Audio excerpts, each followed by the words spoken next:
विद्यार्थी मित्रांनो, आपण पाहत आहे लुब्रिकेशन सिस्टीम।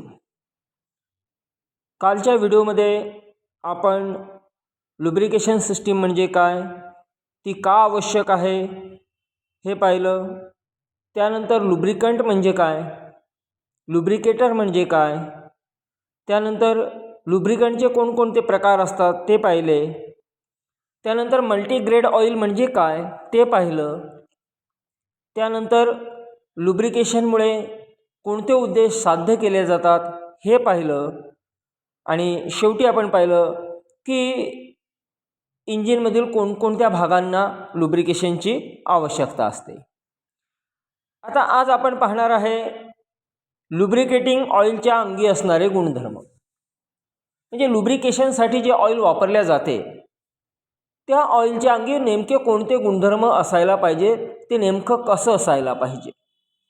पहा, एक, ऑइलमध्ये पुरेशी स्निग्धता असली पाहिजे आणि ही स्निग्धता सर्व तापमान कक्षेतून टिकून राहिली पाहिजे। पहा, ऑइलमध्ये पुरेशी स्निग्धता म्हणजे विस्कॉसिटी असायला पाहिजे। पुरेशी म्हणजे की ते जास्त तापमान जर झालं तर ते ऑइल जे आहे ते पातळ व्हायला नको किंवा त्याची व्हिस्कॉसिटी ही कमी व्हायला नको, अशी स्निग्धता किंवा व्हिस्कॉसिटी त्या ऑइलची असायला पाहिजे। कारण इंजिन चालू होत असताना इंजिनमध्ये उष्णता निर्माण होते, कारण दोन पार्ट्स एकमेकांमध्ये घासल्या गेल्यानंतर, घर्षण झाल्यानंतर त्याच्यामध्ये उष्णता निर्माण होते आणि ही उष्णता निर्माण झाल्यानंतर जे लुब्रिकेटिंग ऑइल आहे त्याची व्हिस्कॉसिटी ही कमी होता कामा नये, म्हणून त्या ऑइलच्या अंगी व्हिस्कॉसिटी ही चांगली असावी। नंतर ऑइल हे अतिरिक्त दाबाखाली टिकून राहिले पाहिजे, यासाठी ऑइलमध्ये बळकटपणा हा गुणधर्म असला पाहिजे। बऱ्याच ठिकाणी ऑइल जे आहे ते एकमेकांसोबत फिरणाऱ्या पार्ट्समध्ये किंवा एकमेकांवर पुढे मागे होणाऱ्या पार्ट्समध्ये जाऊन लुब्रिकेशन करत असते। त्या दाबाखाली हे जे ऑइल आहे हे ऑइल टिकलं पाहिजे आणि त्यासाठी त्या ऑइलमध्ये योग्य प्रकारचा असा बळकटपणा असायला पाहिजे। तिसरा आहे, ऑइल घुसळले असता त्याचे फेसात रूपांतर होता कामा नये। स्प्लॅश लुब्रिकेशन सिस्टीममध्ये काय होते की ऑइल हे घुसळल्या जाते आणि ऑइल घुसळल्यामुळे त्याचा फेस होता कामा नये, कारण जर त्याचा फेस झाला तर पाहिजे त्या प्रमाणात लुब्रिकेशन होणार नाही। म्हणून ऑइलच्या अंगी असा गुणधर्म असायला पाहिजे की ते कितीही घुसळलं तरी त्याच्यामध्ये फरक पडायला नको। नंतर आहे, घर्षणामुळे पार्ट्समध्ये निर्माण होणारी उष्णता ऑइलमुळे कमी व्हावयास पाहिजे आणि ऑइल हे उष्णता विरोधक असावे। तुम्हाला आधी सांगितलं की ज्यावेळेस दोन पार्ट्स एकमेकांबरोबर फिरतात किंवा एकमेकांवर घासले जातात त्यावेळेस त्याच्यामध्ये उष्णता निर्माण होते आणि ही जी उष्णता आहे ही उष्णता जर वाहून गेली नाही तर पार्ट्स खराब होतील, झिजतील।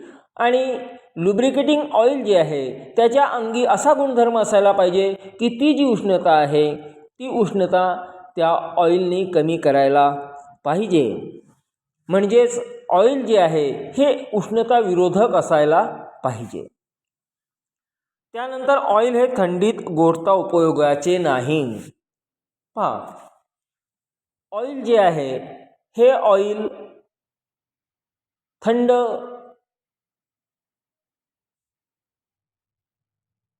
प्रदेशात किंवा ज्यावेळेस वातावरण जे आहे ते थंड होते त्यावेळेस ऑइल हे गोठता कामा नये। जर ते गोठलं तर ते योग्य प्रकारे लुब्रिकेशन करू शकणार नाही, कारण ते गोठल्यानंतर ते घट्ट होईल आणि पाहिजे तसं ते इंजिन पार्ट्समध्ये फिरवल्या जाणार नाही। त्यानंतर जास्त उष्णतेने ऑइल वितळता कामा नये किंवा जास्त उष्णतेने ऑइल पेट घेता कामा नये। मी तुम्हाला आधी सांगितलं की उष्णतेनं काय होते की ऑइल पातळ होत असते जर जास्त उष्णता झाली तर ऑइल पातळ होऊ शकते, परंतु त्या लुब्रिकेटिंग ऑइलच्या अंगी जर व्हिस्कॉसिटीचा योग्य गुणधर्म असेल तर ते जास्त उष्णतेवर सुद्धा वितळणार नाही. मग हे लुब्रिकेटिंग ऑइल असं असायला पाहिजे की उष्णता जरी निर्माण झाली तरी ते वितळता कामा नये किंवा जास्त उष्णतेने ते पेटही घेता कामा नये. असा गुणधर्म हा या लुब्रिकेटिंग ऑइलच्या अंगी असायला पाहिजे. नंतर पार्ट्सवर निर्माण झालेली काजळी ऑइलमुळे वितळली जाऊन पार्ट्स स्वच्छ राहावयास पाहिजे. ऑइल इंजिनच्या वेगवेगळ्या पार्ट्सकडे जाते, तिथे लुब्रिकेशन करत असते आणि हे लुब्रिकेशन करत असताना जे फिरणारे पार्ट्स आहेत याच्यावर काजळी निर्माण होत असते. जसं आपण पाहिलं की पिस्टन हेड आणि कंबशन चेंबर याच्यामध्ये काजळी निर्माण होते. ही काजळी किंवा पिस्टन रिंग जी आहे त्या पिस्टन रिंगवर सुद्धा काजळी निर्माण होत असते. ही काजळी जी आहे ही काजळी या ऑइलमध्ये मिसळली जावी आणि ती तिथून काढून पार्ट्स हे स्वच्छ व्हावे याकरिता या ऑइलमध्ये असा गुण असायला पाहिजे की ते काजळी त्यात वितळल्या जाईल. त्यानंतर ऑइलशी संबंधित येणाऱ्या धातूंवर अथवा पार्ट्सवर ऑइलचा परिणाम होता कामा नये. म्हणजे आपलं जे लुब्रिकेटिंग ऑइल आहे हे वेगवेगळ्या पार्ट्सवर जात असताना कोणत्याही पार्ट्सला त्या ऑइलपासून इजा होता कामा नये. याचाच अर्थ कोणतीही रासायनिक प्रक्रिया त्या पार्ट्सवर त्या ऑइलकडून होता कामा नये. तर अशा प्रकारे हे या लुब्रिकेटिंग ऑइलच्या अंगी असणारे गुणधर्म आहेत. एकूण 7 गुणधर्म आहेत. अशा प्रकारचंच ऑइल आपल्याला पाहिजे. त्यानंतर आहे लुब्रिकेशन पद्धती. लुब्रिकेशनच्या पद्धती, कारण लुब्रिकेशन कसं करायचं त्यामध्ये पहिली आहे मॅन्युअल लुब्रिकेशन सिस्टीम. मॅन्युअल म्हणजे हाताने करावायची. आणि दुसरी आहे ॲटोमॅटिक लुब्रिकेशन सिस्टीम. ॲटोमॅटिक, तुम्हाला हातानं लुब्रिकेशन करण्याची गरज नाही. एकदा तुम्ही लुब्रिकंट टाकून दिलं की ते ॲटोमॅटिक तिथे लुब्रिकेशन करत असते. त्याला म्हणतात ॲटोमॅटिक लुब्रिकेशन सिस्टीम. त्यातली पहिली जी आहे ती आहे मॅन्युअल लुब्रिकेशन सिस्टीम. या प्रकारच्या लुब्रिकेशन पद्धतीत ग्रीस गन अथवा हाताने लुब्रिकेशन केले जाते. काही पार्ट्स असे आहेत की ज्याला हातानं लुब्रिकेशन करावं लागते. ग्रीस गन जी आहे या ग्रीस गनच्या साहाय्यानं सुद्धा लुब्रिकेशन केल्या जाते. या ग्रीस गनमध्ये ग्रीस भरल्यानंतर ज्या ठिकाणी आपल्याला लुब्रिकेशन करायचं आहे त्या ठिकाणी ग्रीस निपल दिलेले असतात. त्या ग्रीस निपलच्या साहाय्यानं या ग्रीस गन वापरून लुब्रिकेशन केले जाते. त्या निपलला ग्रीस गन जोडल्यानंतर तुम्ही ग्रीस गनचा पंप मारल्यानंतर प्रेशरने ग्रीस जे आहे हे निपलमधून आत जाते. हे जे ग्रीस निपल असते त्याच्या टोकावर एक बॉल असतो आणि त्याच्या मागे एक स्प्रिंग दिलेला असतो. जेव्हा तुम्ही या ग्रीस गनच्या साहाय्याने ग्रीस आत ढकलतात प्रेशरने त्यावेळेस तो स्प्रिंग दाबला जातो आणि ग्रीस आत जाते. आणि ग्रीस आत गेल्यानंतर तुम्ही ज्यावेळेस पंप मारणे बंद करता त्यावेळेस स्प्रिंगच्या साहाय्यानं तो बॉल पुन्हा त्याच्या टोकावर येऊन बसतो आणि आतलं ग्रीस जे आहे ते बाहेर येऊ देत नाही. तर असं ग्रीस गनच्या साहाय्यानं सुद्धा लुब्रिकेशन करता येते. दुसरी गोष्ट, बेरिंग जी आहे या बेरिंगमध्ये हाताच्या साहाय्याने बोटाच्या साहाय्याने तुम्हाला ग्रीसिंग करावं लागते. तर अशी ही मॅन्युअल लुब्रिकेशन सिस्टीम आहे. त्यानंतर आपण पाहू ॲटोमॅटिक लुब्रिकेशन सिस्टीम. या पद्धतीत मेकॅनिकल असेंब्लीच्या साहाय्याने किंवा सायफन पद्धतीने पार्ट्सना लुब्रिकेशन होते. मेकॅनिकल असेंब्ली म्हणजे काहीतरी मेकॅनिकल असेंब्ली याच्यासाठी वापरलेली आहे किंवा सायफन. सायफन म्हणजे काय की लिक्विड असेल तर लिक्विड हे उंच जागेवरून छोट्या जागेकडे म्हणजे लहान ठेवण्या जागेकडे वाहत असते. उंचावरून उताराकडे ते वाहत असते, ही झाली सायफन पद्धत. म्हणजे ऑइल जर वरती असेल आणि खालच्या भागांना जर लुब्रिकेशन करायचं असेल तर वर ऑइलची टाकी ठेवल्यानंतर त्यातून ऑइल येऊन खालच्या सर्व पार्ट्सना लुब्रिकेशन करत असते. हे झाले सायफन पद्धत. पण मेकॅनिकल असेंब्ली म्हणजे त्या काही ठिकाणी पंप वापरलेला असतो. ऑइलची टँक जी आहे ती खाली असते आणि तिथून लुब्रिकेशन पार्ट्सना करण्यासाठी एक ऑइल पंप दिलेला असतो आणि त्या पंपच्या साह्यानं लुब्रिकेशन केले जाते. पहा, ऑटोमॅटिक लुब्रिकेशन सिस्टीमचे खालील प्रकार पडतात. ही जी ऑटोमॅटिक लुब्रिकेशन सिस्टीम आहे याचे एकूण 5 प्रकार आहेत. एक म्हणजे ग्रॅव्हिटी सप्लाय लुब्रिकेशन सिस्टीम, दुसरी स्प्लॅश लुब्रिकेशन सिस्टीम, तिसरी प्रेशर लुब्रिकेशन सिस्टीम, चौथी ड्राय संप लुब्रिकेशन सिस्टीम आणि 5वी पेट्रोल लुब्रिकेशन सिस्टीम. पण ह्या ज्या 5 लुब्रिकेशन सिस्टीम आहेत या 5 लुब्रिकेशन सिस्टीमपैकी प्रेशर लुब्रिकेशन सिस्टीम जी आहे ही आजकाल सर्वात जास्त वापरल्या जाते. आता ह्या ज्या 5 लुब्रिकेशन सिस्टीम आहेत ह्या सर्व ऑटोमॅटिक लुब्रिकेशन सिस्टीमचे प्रकार आहेत. आता यातले प्रत्येक लुब्रिकेशन सिस्टीम कशी आहे ते आपण पाहू. पहा, पहिली आहे gravity supply lubrication system. Gravity म्हणजे गुरुत्वाकर्षण. गुरुत्वाकर्षणाच्या साहाय्यानं लुब्रिकेशन कसं केल्या जाते ते आपण पाहू. मी तुम्हाला सांगितलं की ऑइल जे आहे किंवा पातळ कोणताही पदार्थ आहे तो उंच जागेकडून सखल जागेकडे वाहत असतो. म्हणजे वर जर टाकी असेल तर ती खालच्या बाजूने वाहते. जसं इंधन पुरवठा पद्धतमध्ये आपण पाहतो की आपल्या 2 चाकी गाडीमध्ये पेट्रोल टँक जी आहे ती इंजिन लेव्हलच्या वर असते आणि त्यात पेट्रोल टाकल्यानंतर ते पेट्रोल गुरुत्वाकर्षणाच्या साहाय्यानं इंजिनकडे येत असते. परंतु 4 चाकीमध्ये तसं नसते. 4 चाकी गाडीमध्ये काय असते की फ्युएल टँक जी आहे पेट्रोल असेल किंवा डिझेल असेल ते इंजिन लेव्हलच्या खाली असते आणि त्यासाठी त्या फ्युएल टँकमधून इंजिनला फ्युएलचा पुरवठा करण्यासाठी पंपाची रचना केलेली असते. परंतु ग्रॅव्हिटीमध्ये तसं नाही. ग्रॅव्हिटीमध्ये कोणत्याही पंपाची आवश्यकता नसते. तर पहा, गुरुत्वाकर्षणाच्या नियमानुसार प्रत्येक पदार्थ जमिनीकडे ओढला जातो.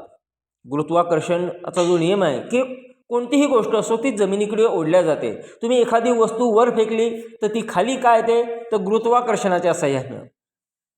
झाडावरून एखादं फळ पडते ते खाली येते ते गुरुत्वाकर्षणाच्या साह्यानं. तर त्यामुळे गुरुत्वाकर्षणाच्या नियमानुसार प्रत्येक पदार्थ जमिनीकडे ओढला जातो. याचा उपयोग या पद्धतीत करतात. ज्या भागांना वंगण करावयाचे असते त्यांच्या उंचीपेक्षा थोड्या जास्त उंचीवर ऑइल रिझर्वायर ठेवल्यास व त्याचा संबंध लुब्रिकेशन करावयाच्या ठिकाणी जोडल्यास उंचावरील ऑइल सखल भागाकडे वाहू लागेल. म्हणजे ज्या ज्या पार्ट्सना तुम्हाला लुब्रिकेशन करायचं आहे त्याच्यावर उंच ठिकाणी हे ऑइलचं रिझर्वायर म्हणजे ऑइलची टँक तुम्हाला ठेवावं लागेल आणि त्याचा संबंध त्या पार्ट्सशी आणावं लागेल. म्हणजे त्यातून ऑइल येऊन त्या पार्ट्सवर पडेल आणि त्या पार्ट्सला लुब्रिकेशन केल्या जाईल व पाहिजे त्या भागाला लुब्रिकेशन करता येईल. परंतु खाली आलेले ऑइल वर जाण्यासाठी पंपाची व्यवस्था करावी लागेल. परंतु एकदा त्या ऑइल रिझर्वायरमधलं ऑइल संपल्यावर लुब्रिकेशन बंद होईल. मग ते खाली पडलेलं ऑइल जे आहे ते पुन्हा त्या रिझर्वायर जाण्यासाठी पंप आवश्यक आहे. अन्यथा टाकीमधील ऑइल संपल्यावर लुब्रिकेशन क्रिया बंद पडेल. त्याशिवाय पुरेशा दाबाने लुब्रिकेशनचा प्रवाह न झाल्याने ऑइल जलद गरम होऊन पाहिजे त्या दाबाच्या प्रमाणात लुब्रिकेशन होणार नाही. म्हणून ही पद्धत निरुपयोगी आहे.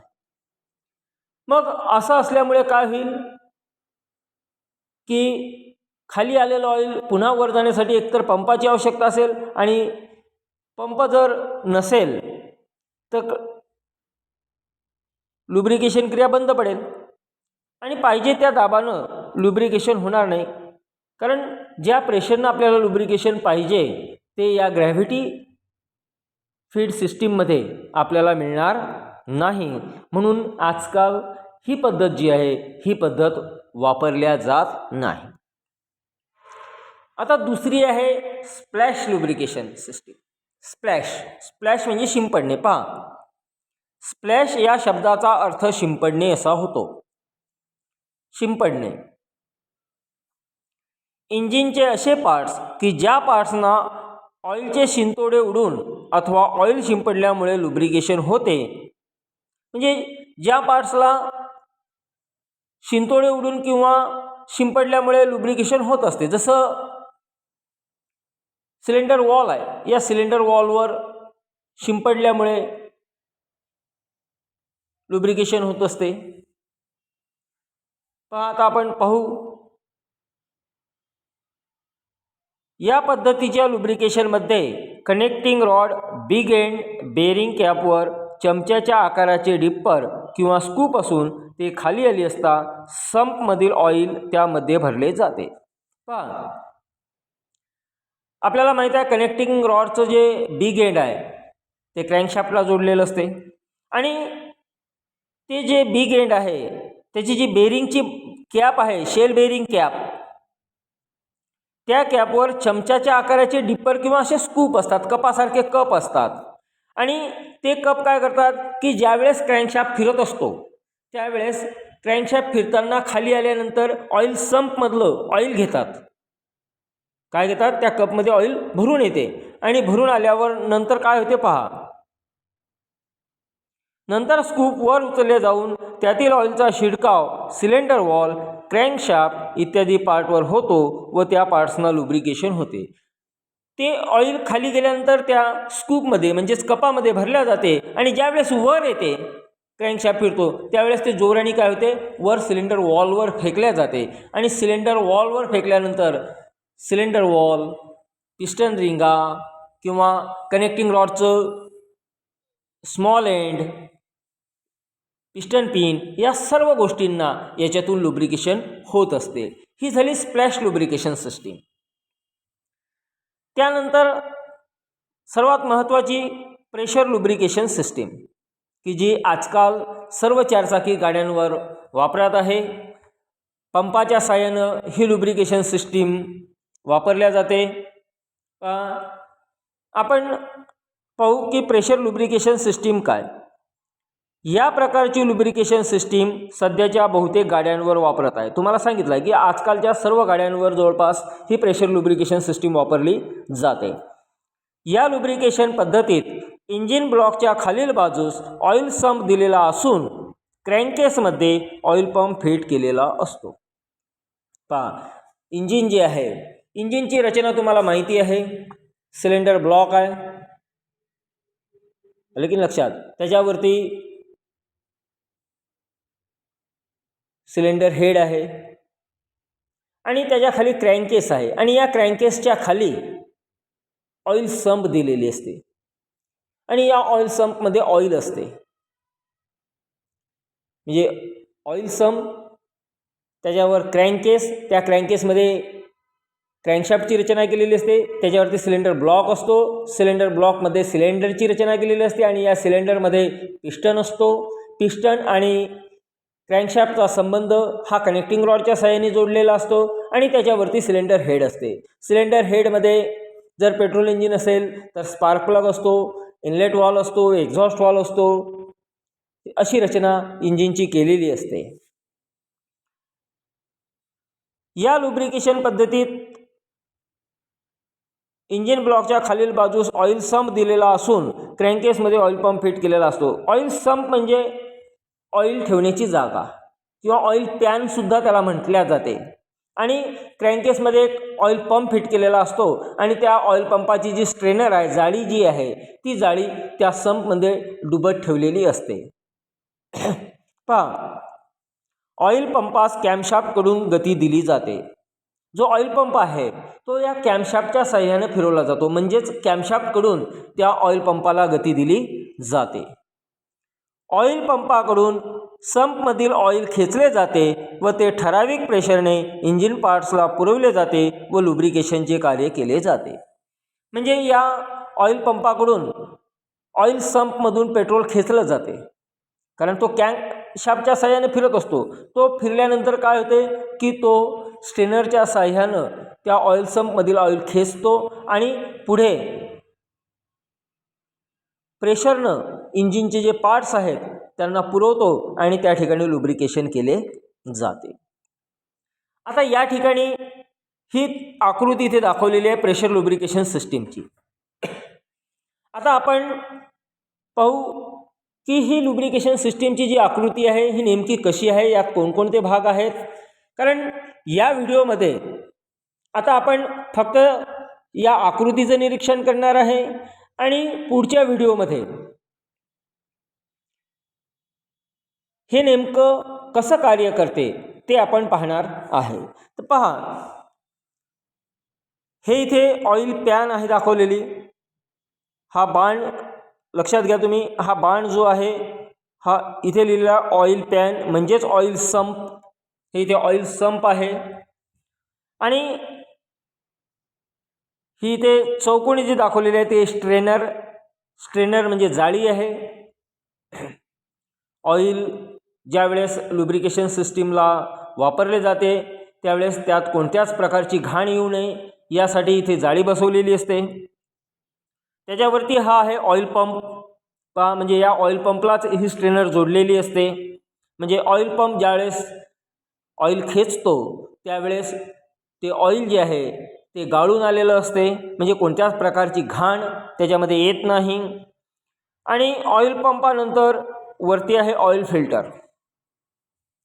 म्हणजे स्ट्रेनरमधून गाळून आल्यानंतर फिल्टरमधून पुन्हा एकदा ते गाळल्या जाते आणि असं शुद्ध ऑइल जे आहे हे लुब्रिकेशन सिस्टीमला पुरवलं जाते. त्यानंतर या ऑइल फिल्टरकडून हे जे ऑइल आहे, ही जी मेन गॅलरी आहे, पहा ही जाड रेषा जी तुम्हाला दिसते ही मेन गॅलरी आहे. या मेन गॅलरीकडे येत असते आणि या मेन गॅलरीकडून ते डिस्ट्रीब्यूट केल्या जाते. पहा, या मेन गॅलरीमधून क्रँकशाफ्ट जर्नलला ऑइल जाते. पहा, 1 2 3 4 ठिकाणी या क्रँकशाफ्ट जर्नलला जाते. क्रँकशाफ्ट जर्नलला गेल्यानंतर त्याच्या आतच पहा तुम्ही एक इंटरनल पॅसेज दाखवलेले आहेत. हे इंटरनल पॅसेज दाखवलेले आहेत. या इंटरनल पॅसेजद्वारे ह्या ज्या क्रँक पिन आहेत या क्रँक पिनला लुब्रिकेशनचा केल्या जाते. पहा, एक क्रँक पिन, नंतर ही दुसरी क्रँक पिन, ही तिसरी क्रँक पिन आणि ही चौथी क्रँक पिन. या क्रँक पिनला लुब्रिकेशन केल्या जाते. काही भाग ऑइल काय केल्या जाते, पहा या शाफ्टजवळ जाते, म्हणजे इथल्या बेरिंगला लुब्रिकेशन केल्या जाते. काही भाग ऑइल जे आहे ते काही भाग ऑइल हा कॅमशाफ्ट गिअर आणि क्रँकशाफ्ट गिअर यांना पुरवल्या जाऊन यांच्यामध्ये लुब्रिकेशन केल्या जाते. त्यानंतर काही भाग ऑइल जे आहे पहा इथून हे कॅमशाफ्टला दिले जाते आणि कॅमशाफ्टवरून या कॅमला लुब्रिकेशन केल्या जाते. हे याच्यावर वेगवेगळ्या प्रकारच्या कॅम आहेत. हे चौकोन जे दिसतात ह्या वेगवेगळ्या कॅम आहेत. या कॅमला लुब्रिकेशन केल्या जाते. आणि इथे पाहिलं तुम्ही की हे प्रेशर गेज आहे. या ऑइलमध्ये किती प्रेशर आहे हे प्रेशर पाहण्यासाठी इथे ऑइल प्रेशर गेज दिलेला आहे. हा इथे पिस्टन दाखवलेला आहे आणि हा कनेक्टिंग रॉड दाखवलेला आहे. तर अशी ही या प्रेशर लुब्रिकेशन सिस्टीमची रचना आहे. आता ही प्रेशर लुब्रिकेशन सिस्टीम नेमकं कार्य कशी करते की ज्यावेळेस तुमचं इंजिन चालू होते त्यावेळेस पंप नेमका कसा फिरतो, ते ऑइल कसं खेचते हे आपण पुढच्या व्हिडिओमध्ये पाहणार आहे. आज आपण जे पाहिलं आहे, आज आपण काय काय पाहिलं आहे की लुब्रिकेटिंग ऑइलच्या अंगी कोणते गुणधर्म असायला पाहिजे जेणेकरून चांगल्या प्रकारे लुब्रिकेशन होईल. त्याच्यानंतर लुब्रिकेशनच्या मुख्य पद्धती कोणत्या आहेत आपण पाहिलं की 2 मुख्य पद्धती आहेत, मॅन्युअल लुब्रिकेशन सिस्टीम आणि automatic lubrication system. Manual lubrication system कशाच्या सहाय्यानं केल्या जाते ते आपण पाहिलं, हात आणि ग्रीस गन. आणि ऑटोमॅटिक लुब्रिकेशन सिस्टीमच्या ज्या 5 लुब्रिकेशन सिस्टीम प्रकार आहेत त्यापैकी ग्रॅव्हिटी लुब्रिकेशन सिस्टीम पाहिली आपण, स्प्लॅश लुब्रिकेशन सिस्टीम पाहिली आणि आता शेवटची तिसरी जी आपण पाहून राहिलो ते आहे प्रेशर लुब्रिकेशन सिस्टीम. या प्रेशर लुब्रिकेशन सिस्टीमची जी आकृती आहे ती आपण आता पाहिली आहे. त्यात कोणकोणते भाग आहेत ते पाहिलेलं आहे. आता ही प्रेशर लुब्रिकेशन सिस्टीम नेमकी कार्य कशी करते हे आपण आता पुढच्या व्हिडिओमध्ये पाहणार आहे. आणि त्याच्यानंतर ज्या राहिलेले ॲटोमॅटिक लुब्रिकेशन सिस्टीमचे जे दोन प्रकार आहे, एक म्हणजे ड्राय सम्प लुब्रिकेशन सिस्टीम आणि पेट्रोल लुब्रिकेशन सिस्टीम, हे सुद्धा पुढच्या व्हिडिओमध्ये पाहणार आहे. धन्यवाद.